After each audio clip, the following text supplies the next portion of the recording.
Hello everyone, welcome back to my channel with a brand new vlog. আর হ্যাঁ, আজকের ব্লগটা মানালিকে নিয়ে। হিমাচল প্রদেশের মানালি, বিয়াস নদীর তীরে কুলু জেলায়। বরফ তো এখন সব জায়গায় নেই, তবে সবুজে আর পাহাড়ে ঘেরা একটা শহর। আমরা এখানে বেড়াতে তো এসেছি, তবে এখানে আমাদের কোনো হোটেলে থাকতে হবে না, কারণ পাপা মানে শ্বশুর মশাই আমার, উনি আছেন ডিফেন্সে, বর্ডার অর্গানাইজেশন BRO। তো আমরা থাকবো এই যে মা আর পাপার কোয়ার্টার আছে সেখানেই। এই চারপাশটা দেখো কি সুন্দর। ওই দিনটা রেস্ট নিয়ে আমরা পরের দিন বেরিয়ে পড়েছিলাম বশিষ্ঠ মন্দিরের উদ্দেশ্যে। পার্কিং থেকে বশিষ্ঠ মন্দিরটায় একটু হেঁটে হেঁটেই যেতে হয়, কারণ রাস্তাটা অনেক সরু। আর এই বশিষ্ঠ মন্দির বশিষ্ঠ গ্রামেই অবস্থিত, গ্রামটার নামও বশিষ্ঠ।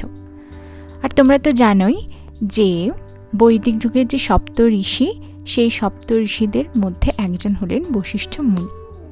তার নামেই মানে তাকে সমর্পণ করেই এই মন্দির, আর যা নাকি প্রায় 4000 বছরের পুরনো। এই মন্দিরে আছে একটা রামের মন্দির আর একটা শিব ঠাকুরের মন্দির, আর হ্যাঁ, একটা গরম জলের ঝর্ণাও আছে। এখানকার মানুষ মনে করেন ওই জলে স্নান করলে নাকি অনেক কঠিন অসুখও সেরে যায়।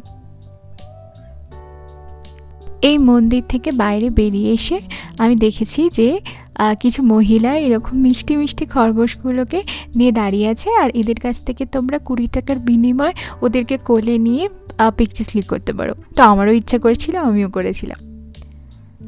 আর এবার আমরা যাচ্ছি মনু টেম্পলের উদ্দেশ্যে। আর যথারীতি জ্যামেও পড়েছিলাম, কিছুক্ষণ ওয়েট করার পরে জ্যাম কাটিয়ে আমরা চলে এসেছি মনু টেম্পলে। আর এই টেম্পলটা আছে ওল্ড মানালিতে। হিন্দু পৌরাণিক শাস্ত্র অনুযায়ী ঋষি মনু, যিনি কিনা ছিলেন মানব জাতির প্রবর্তক, তাকে উৎসর্গ করেই এই টেম্পলটা। আর বলা হয় যে ঋষি মনুর বাড়ির নাম মনুয়ালয় থেকেই নাকি মানালির নামকরণ করা হয়েছে। তো তারপরে আমরা চলে এসেছিলাম ক্লাব হাউসে। ক্লাব হাউসে বিশেষ কিছু নেই, তবে যা আছে তা হচ্ছে বিয়াস নদীর খুব সুন্দর একটা ভিউ, আর কিছু খাবারের দোকান, আর কিছু জিনিসপত্র কেনার জন্য সেরকম কিছু দোকানপাট, আর কিছু অ্যাডভেঞ্চার অ্যাক্টিভিটিস, যার মধ্যে আমি করেছিলাম জিপলাইন। প্রথমে তো আমার ভয় লেগেছিল, কিন্তু চড়ার পর বুঝলাম এখানে ভয়ের সেরকম কিছুই নেই। আমি একা রাইড করিনি, আমার সাথে সৌরভও ছিল। তো এরপরে আমরা গিয়েছিলাম হিড়িম্বা দেবীর মন্দির।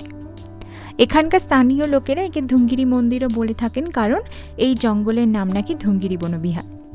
আর এই যে মন্দিরটা, এই মন্দিরটার উচ্চতা হচ্ছে 24 মিটার। এখানে হিড়িম্বা মাতার কোনো মূর্তি নেই, তবে তার পদচিহ্নকেই এখানে পুজো করা হয়।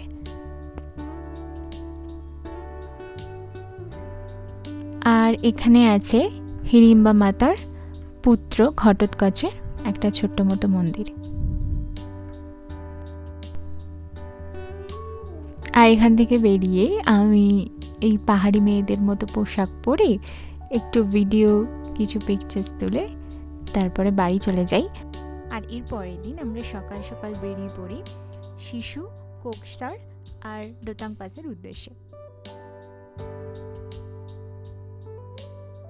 আমার তো ভীষণ মজা হচ্ছিল এটা ভেবেই যে আমি ওখানে গিয়ে অনেক বরফ দেখতে পাবো।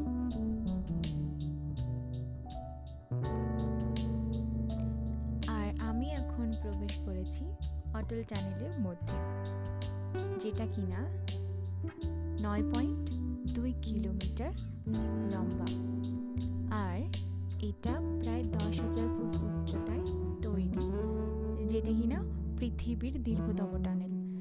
আর এটা কিন্তু আমার পাপাদেরই ডিপার্টমেন্ট তৈরি করেছে, অর্থাৎ বর্ডার রোড অর্গানাইজেশন। ও হ্যাঁ, আরেকটা কথা তো তোমাদের বলাই হয়নি, এই যে ভিডিওগুলো তোমরা এখন দেখছো, মানে ব্লগগুলো, সেগুলো আমার এপ্রিল মাসে করা ব্লগ। কখনো যদি ইউটিউব চ্যানেল ওপেন করি, সেই কথা ভেবেই আমি এই ভিডিও ক্লিপগুলো নিয়ে রেখেছিলাম।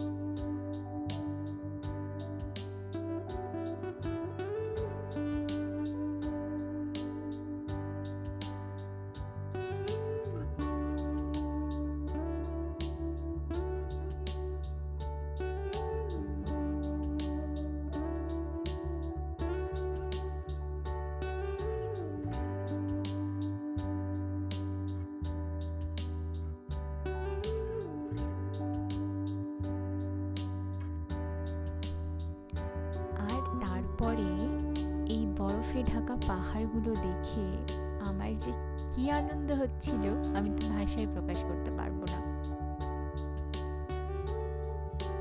আমার খালি এটাই মনে হচ্ছিল কতক্ষণে আমি পাহাড়ের কাছে গিয়ে ওই বরফগুলোর মধ্যে গিয়ে বরফগুলোকে ছুঁতে পারবো, আমি বরফ নিয়ে খেলতে পারবো, এই ভাবনা চিন্তাই আমার মাথার মধ্যে ঘুরছিল খালি। তো তারপরে আমরা পৌঁছে গেছি প্রায় শিশুতে। আর এখানে এসে আমার বেশ ঠান্ডাই লাগছিল, তাই একটু চাও খেয়ে নিলাম সবাই মিলে।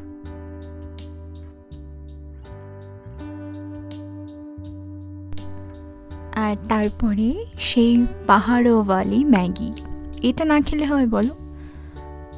তবে টেস্ট মোটামুটি ঠিকঠাকই ছিল।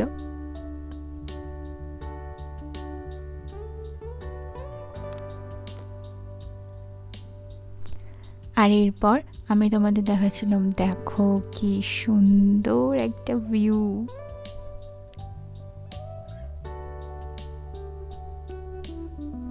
তারপর আমি একটু বরফের মধ্যে এসে বরফ নিয়ে খেলা করে ফেললাম।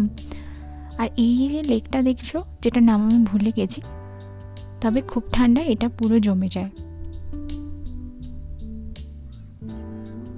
আর ওই স্নোওয়ালা ভিউ দেখতে দেখতে আলু পরাঠা,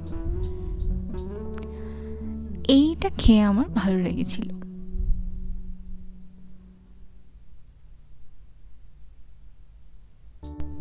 এখন আমরা কোথায় যাচ্ছি বলো তো?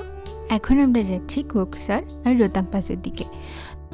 তবে প্রপার রোহতাং পাসে হয়তো আমরা পৌঁছাতে পারবো না, কারণ তখনও পর্যন্ত রাস্তা বন্ধই ছিল। আর আমরা গিয়েছিলাম এপ্রিল মাসের দিকে, আর এই সময় এই রাস্তায় ট্যুরিস্টদের অ্যালাউ করা হয় না। কিন্তু পাপা ছিল বলে আমরা এই এত সুন্দর একটা জায়গা দেখতে পেরেছি। আর আমি চাইছিলামও একটা ফাঁকা জায়গা যেখানে বেশি লোকজন থাকবে না, আর এই সেই জায়গা যেখানে আমরা চারজন ছাড়া কেউই ছিল না সেভাবে। আর আমি তো এখানে দৌড়ে লাফিয়ে মজা করে খুব এনজয় করেছি আমি এই জায়গাটায়।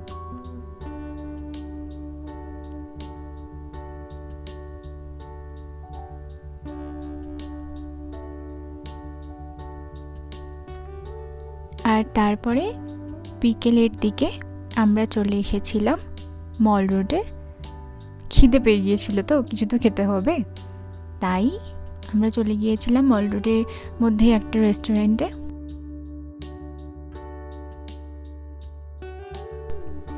আর সৌরভ আমাকে এখানে বলছে খাবারের রিভিউ দাও, কিন্তু আমার তো খিদে পেয়েছে, আমার খাবারের রিভিউ দিতে ইচ্ছেও করছিল না। তবে পাপা কীরকম রিভিউ দিয়েছে শুনে নাও।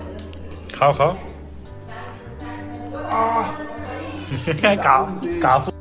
আর তারপর রাত্রিবেলা আমরা চলে এসেছিলাম একটা বাঙালি হোটেলে কিছু বাঙালি খাবার খাবো বলে। আর এই হচ্ছে সেই ভেজ থালি, আমি অবশ্য চিকেন খেয়েছিলাম। খাবারগুলো এখানকার বেশ টেস্টি ছিল। আর এরপর এখান থেকে ডিনার কমপ্লিট করে আমরা বাড়ি চলে এসেছিলাম। তো আজকের ভিডিওর মধ্যে কিছু যদি তোমাদের ভালো লেগে থাকে তাহলে please do like, share, comment and subscribe my channel. তো দেখা হচ্ছে নেক্সট কোনো ভিডিওতে। বাই।